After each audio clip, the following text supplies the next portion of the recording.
కాళ్ళు నొప్పులు, చేతుల్లో తిమ్మిర్లు, నీరసంగా ఉండటం, చిన్న పని చేసినా అలసిపోవటం. ఇలాంటి లక్షణాలతో బాధపడే వాళ్ళు హాస్పిటల్‌కి వెళ్లారంటే ఖచ్చితంగా డాక్టర్స్ చెప్పేది బి12 డెఫిషియన్సీ ఉందని. సో, ఈ మధ్య కాలంలో మనం ఎక్కువగా వింటున్నాము. సో, అసలు ఈ బి12 డెఫిషియన్సీ అనేది ఎలా వస్తుంది? దీనికేమన్నా హోమ్ రెమెడీస్ ఉన్నాయా? తెలుసుకుందాము. సో, మనతో పాటు డాక్టర్ చేతన్ రాజ్ గారు ఉన్నారు. నమస్తే సార్. నమస్తే మేడం. సో, డాక్టర్ గారు ఈ మధ్య చూస్తే అసలు ఎలాంటి వాళ్ళైనా ఇంతకు ముందు వాళ్ళతో కంపేర్ చేస్తే అయితే పనులు అస్సలు చేసుకోలేకపోతున్నారండి. అంటే వాళ్ళకి ఆల్రెడీ ఆఫీస్ వర్క్ ఉండి మేడ్ పైనే డిపెండ్ అవ్వడమా, ఎప్పుడన్నా వాళ్ళు రాకపోతే చిన్న పనులు కూడా చేసుకోలేకపోతున్నారు. ఎక్కువసేపు నుంచోలేకపోతున్నారు. ఇట్లా కాళ్ళు నొప్పులంటారు, చేతులు తిమ్మిర్లంటారు. కొంచెం చేసినా అలసిపోతున్నాం, ఆయాసం అని చెప్తూ ఉంటారు. సో, చెక్ చేయించుకుంటే బి12 డెఫిషియన్సీ ఉందన్నారు. ఇంతకు ముందు కూడా ఇట్లాంటిది ఉంటుంటేనా ఇప్పుడే ఎందుకు మనకిట్లా బయటకొస్తుందంటారు? ఇంతకు ముందు గూడా ఇట్లాంటివి ఉంటుండే. కానీ ఇంత ఎక్కువ స్కేల్ మీద ఉండకపోతుండే. హ్మ్. అయితే ఏందంటే ఇప్పుడు మీరన్నారు చేతులు తిమ్మిర్లు, కాళ్ళు తిమ్మిర్లు అనేసి. హ్మ్. ఇప్పుడు బి12 డెఫిషియన్సీ ఉంటది గదా! హ్మ్. మీకేమనిపిస్తుంది ఇది ఓన్లీ నరాలకే ఎఫెక్ట్ చేస్తదా? ఓన్లీ నరాలకు గాదు. మొత్తం హ్మ్. శరీరానికి.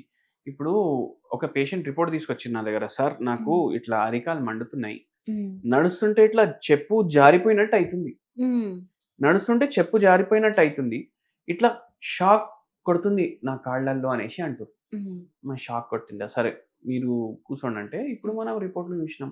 హ్మ్. అరే! షుగర్ ఉందా? బీపీ ఉందా? లేదు, లేదు, లేదు, లేదు. షుగర్, బీపీ లేదు. హ్మ్. మళ్ళా ఏంది? ఇట్లా అరికాలు చూపించిండ్రు. మొత్తం ఇట్లా మొద్దుబారిపోయినట్టు అయితుంది. షుగర్ లేదు, బీపీ లేదు. బి12 మాత్రం 78 79 ఉండే. హ్మ్. ఎక్కువుండాలి. 300, 400 చిల్లర ఉండాలి. ఓకే. 78, 79 ఉంది. అంటే ఇప్పుడు 300, 400 ఉండేది 78 అంటే ఎంత 79 మళ్ళా తగ్గిపోయినట్టు? నార్మల్ రిపోర్ట్ రేంజ్‌లో ఏమో 170 అట్లా ఇస్తాడు. 170 పైన ఉండాలి. కానీ హ్మ్. అది కూడా లోవర్ రేంజ్. హ్మ్. జర మంచిగుండాలి. 300, 400 అట్లా ఉండాలి. హ్మ్. అయితే ఇప్పుడు ఈ పేషెంట్ మనకు చెప్తుర్రు. హ్మ్. ఇట్లా కాలు కింద ఏమో ఎట్లా ఉంది అంటే, ఇట్లా రబ్బర్ చెప్పుల్లో పైరు పెడితే ఎట్లుంటది? కాళ్ళు హ్మ్. పెడితే ఎట్లుంటది? అవునవును. అట్లా ఉంది నాకు. హ్మ్.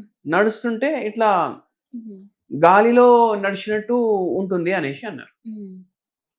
షాక్‌లు కొడుతున్నాయి. ఇప్పుడు ఏమైతదంటే బి12 తగ్గింది. బి12 తగ్గితే మనకు రక్తహీనత వస్తది. హ్మ్. నడుస్తే ఆయాసం ఈ పేషెంట్‌కుంది. హ్మ్. మళ్ళా దాంతో పాటు జర కడుపులో గ్యాస్ట్రిక్ సమస్య. నార్మల్ భాషలో గ్యాస్ట్రిక్ సమస్య అంటారు. అంటే డిస్పెప్సియా అది. హ్మ్. మళ్ళా దాని తర్వాత ఏంది అంటే హ్మ్. పేషెంట్‌కి నరాలుంటాయి గదా! దాని మీద మైలిన్ షీత్ ఉంటది. ఇప్పుడు రక్తం సరిగా పోకపోతే ఏమైతది? ఈ మైలిన్ షీత్ దెబ్బ పడతది.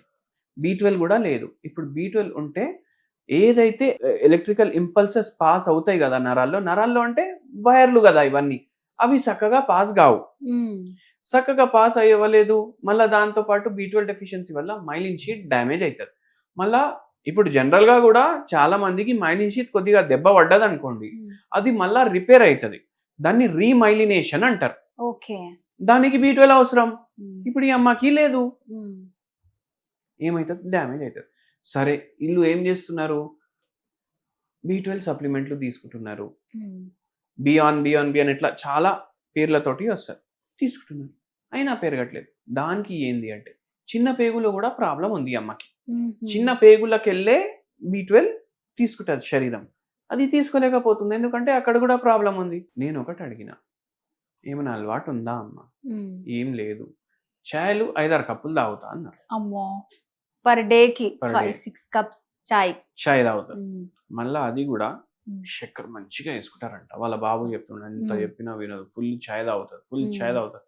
అంటే నాకిష్టం డాక్టర్ అని చెప్పింది. హ్మ్. నేను చెప్పిన ఇష్టం అంటే కష్టమమ్మా. హ్మ్. ఇష్టం అంటే నో ప్రాబ్లమ్. కానీ హ్మ్. ఇష్టాలు మీకు కష్టాలు తెస్తే ఏం లాభం? అంతే గదా! అవునా కాదా? అవును. అయితే మనం చెప్పినాం. చక్కెర తక్కువ వేసుకోండి. ఒక 2 పూటలు తక్కువ చేయండి చాయ్. క్వాంటిటీ తక్కువ చేయండి. మళ్ళా దాంతో పాటు మందులు ఇచ్చినాం. హ్మ్. మనం ఇంకోటి అడిగాం. ఏమైనా పరేషాన్ ఉందా? హ్మ్. ఉంది. హ్మ్. ఏమున్నాడు? చిన్న కొడుకు ఉన్నాడు. పెద్ద కొడుకు అమెరికాలో ఉన్నాడు. సంబంధాలు చూస్తున్నారు. హ్మ్. రమ్మంటే వస్తలేడు. ఇగ ఆలోచించుకుంటూ కూర్చుందామె. ఆలోచించుకుంటా ఏంది అరే ఏముంది భయ్! రా ఒకసారి పిల్లని చూసిపో. నచ్చితే హ్మ్. పెళ్లి చేస్తాం గదా! నేను కుదిరినప్పుడు వస్తా. ఇప్పుడు రాను అని ఆయన అంటాడు. హ్మ్. ఈమేమో అరే పెళ్లయితలేదు టెన్షన్. అదేమన్నా టెన్షనా? ఇప్పుడు కొడుకు ఎప్పుడు అమెరికాకి పోతాడు హ్మ్. అని ఒక టెన్షన్ ఉండే అంట ఇంతకుముందు. హ్మ్. అమెరికాకి పోయినాక ఇదొక టెన్షన్. ఫోన్ చేసి కొడుకా రారా బిడ్డ హ్మ్. పెళ్లి చేయాలి అది ఇది అని చెప్తే హ్మ్. అయినా వస్తలేడు. హ్మ్. ఇట్లా పరేషాన్ పరేషాన్ రాత్రి మొత్తం అదే ఆలోచన అంట. రోజు నైట్ 1కి ఫోన్ చేయడం. మనకి పగలుంటది కదా అప్పుడు. అరే రా రా రా రా రా వాడేమో రాను రాను రాను రాను ఆయన అంటుండంట ఇంకోసారి పెళ్లి గురించి మాట్లాడితే ఫోన్ బ్లాక్ చేసి పడేస్తా అని. హ్మ్. ఇప్పుడు కూడా ఎట్లా అయిపోయారు అందరూ అవును. యూత్. ఇప్పుడే వద్దు నాకు పెళ్లి. ఫస్ట్ నేను సెటిల్ అయితా దాని తర్వాత చేస్తా. ఇప్పుడు ఇళ్ళకు పేరెంట్స్ ఏ మాటలు చెప్తే ఆలోచిస్తా ఉంటారు దాని ఆలోచిస్తూనే గురించి. ఉంటారు. అయితే ఈ పరేషానీలతోటి అన్ని రోగాలు ఒక్కొక్కటి స్టార్ట్ అవుతుంది. హ్మ్. అయితే మందులు ఇచ్చినాం. మంచిగా అయిండ్రు. హోమ్ రెమెడీ కూడా చెప్పినాం ఒకటి. హ్మ్. మనం ఏం చెప్పినామంటే వెయిట్ జర ఎక్కువ ఉండే. హ్మ్. వెయిట్ ఎక్కువ ఉన్నోళ్ళకి అందరికీ చెప్తాను నేను. ఎంత తినాలనిపిస్తే సగం తినుండ్రి. మళ్ళా దాంతో పాటు మరీ ఎక్కువ ఉందనుకోండి వెయిట్ 2 పూట తినండి. 2 పూట తిని ఎంత కావాలో దానికి సగం తినండి. హ్మ్. అదే చెప్పినాం. మళ్ళా ఇంకోటి కూడా చెప్పినాం. చాయ్ తాగుతారు కదా! చాయ్ తాగినప్పుడు హ్మ్. ఇంత మిరియాల బుక్‌ని ఏసుకోవాలి దాంట్లో. ఏమైతది? మిరియాలతోటి ఏమైతది? మిరియాలు ఏవైతే ఉంటాయి గదా! దీంట్లో పిప్రిన్ ఉంటది. ఓకే. పిప్రిన్ ఏం చేస్తదంటే, మన శరీరంలో ఒకవేళ అబ్జార్ప్షన్ సరిగా అయితలేదు. ఇప్పుడు B12 హ్మ్. అబ్జార్ప్షన్ సరిగా అయితలేదు కదా! హ్మ్. మన శరీరంలో అబ్జార్ప్షన్ సరిగా అవ్వకపోతే, ఆ అబ్జార్ప్షన్‌లో హెల్ప్ చేస్తది. ఓకే. న్యూట్రిషన్ అబ్జార్ప్షన్‌లో హెల్ప్ చేస్తది. ఓకే. హ్మ్. చాయ్ తాగితే పాలు తక్కువేసుకోవాలి. హ్మ్. అరగంట దాన్ని బాయిల్ చేయొద్దు. హ్మ్. ఇంత పిప్రిన్ ఏసుకోవాలి. పెప్పర్ హ్మ్. ఏసుకొని తాగాలి. ఇప్పుడు అందరు హనీ ఏసుకుంటారు. అల్లం ఏసుకుంటారా? ఏసుకోండి. ఓకే.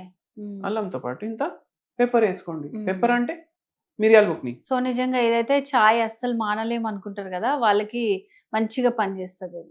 ఓకే. కానీ ఓవర్ బాయిల్ ఎప్పుడు చేయొద్దు టీకి. హ్మ్. అంటే అందరికి ఏం కావాలి? క్రీమీ కావాలి ఆ! టీ. మంచిగా ఇట్లా మరిగి, మరిగి, మరిగిపోవాలది. అది చాయ్ తాగే బదులు కేక్ మీద ఉంటది కదా క్రీమ్. అదే తింటే అయిపోతది కదా! అది తింటే రోగాలొస్తాయంటారు. చాయ్ అవును. ఏమో హెల్త్‌కి మంచిదంటారు. హ్మ్. చాయ్‌నేమో అట్లా తయారు చేస్తారు మళ్ళా. అయితే ఇవి జర పాటించుకుంటా చేస్తే హ్మ్. మంచిగా అయితది. సో, అంటే ఇప్పుడిది చాయ్ తాగే లవర్స్ అందరికి గూడా పనిచేస్తది మంచిగా కానీ చాయ్ అంటారనమాట. ఎట్లా తాగాలి? డికాక్షన్ తయారు చేసుకోవాలి. హ్మ్. పాలు, చాక్పత్తి, హ్మ్. నీళ్ళు హ్మ్. మొత్తం మసాలా, గిసాలా అంతా ఏసి అరగంట బాయిల్ చేయొద్దు. Decoction separate. ఓకే. మళ్ళా దాని తర్వాత పాలు సెపరేట్. డికాక్షన్ 3/4 హ్మ్. పాలు 1/4 హ్మ్. కొద్దిగా చక్కెర. విలన్లు తాగుతారు చూడండి హ్మ్. సినిమాల్లో. ఒక షుగర్ క్యూబ్ ఏసుకొని, యెస్. ఇట్లా అవునవును. షాలేసుకొని ఇట్లా ఆ! చాయ్ సెపరేట్ అన్నీ ఏసుకుంటారు కదా! అట్లా తాగాలి. విలన్ లాగా తాగాలి. ఓకే. మన అట్లా. రియల్ లైఫ్‌లో విలన్ లాగా తాగితే ఫ్యూచర్‌లో మనం హీరోలయితాం. ఆ! లేకపోతే జీరో అయితాం. సో, మంచి రెమెడీ చెప్పారు సార్. నిజంగా అసలు బి12 డెఫిషియన్సీతో నిజంగా పెద్దవాళ్ళు గానివ్వండి, వాళ్ళ ఆలోచనలతో ఇట్లా ఎక్కువ పరేషాన్స్ పెట్టుకొని వాళ్ళకేంటంటే ఏ చిన్నదైనా ఆలోచిస్తున్నామా, నెత్తినొస్తుందా, ఏమన్నా కావాలా, చాయ్ కావాలి ఫస్ట్. సో, అట్లాంటి టీని మనం కొంచెం మంచిగా ఎట్లా పెట్టుకోవాలి అండ్ దాన్ని ఎట్లా మోడిఫై చేసుకోవాలి, లైఫ్ స్టైల్ ఎలా చేంజ్ చేసుకోవాలని చాలా బాగా ఎక్స్‌ప్లెయిన్ చేశారు. Thank you so much.